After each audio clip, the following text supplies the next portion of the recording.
Hey guys, so this week in my PR International class we spoke all about trust, and my initial thought was, what does PR have to do with trust? But the more we spoke about it and the more I learnt about PR International, I realised that it's actually got a lot to do with trust, and almost everything you do has that core aspect of trust, and nothing is going to be done as well as you want it to be if you don't have trust in your employees and the rest of the company. And a couple of interesting slides that I found, it says that trust is built through the way a leader develops the culture of communication for internal and external stakeholders. It's based on the leader's integrity, consistency and loyalty. And it's interesting to actually note who people trust and why they trust them. And when we spoke about it in class, people had such different views, but it was, a lot of, one person that came up a lot was Steve Jobs, and you have to wonder why he seemed so trusting. No one in the class knew him personally, but it was just really fascinating to find out what people's thoughts were and how they perceived him in being this trustful man, which I'm sure he was. It was just really interesting to find that out.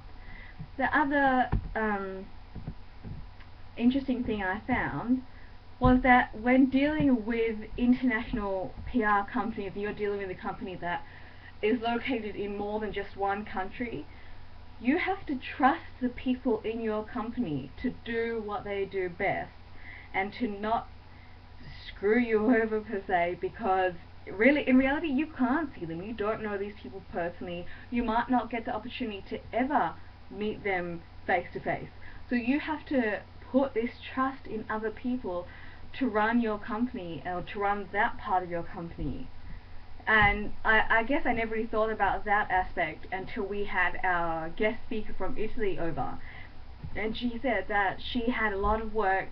She was still working for the company in Italy whilst being in Perth. So even though she can't see her clients, she has to trust the other people that she's working with to ensure that she gets the best results. Another thing that I found that was interesting was the trust is affected by cultural factors such as the attitude to women. And it was interesting to note that in one of our other slides of this week, it noted that Julia Gillard was actually higher on the trust scale than her opposition Tony Abbott. And I found that really interesting, actually, purely because she's a woman, and I feel like a lot of the people that were brought up in class that others found really trusting were men. No one mentioned any women, although they were on the list. I guess the people in my class didn't. That wasn't their first thought. Sorry, but there wasn't one. There were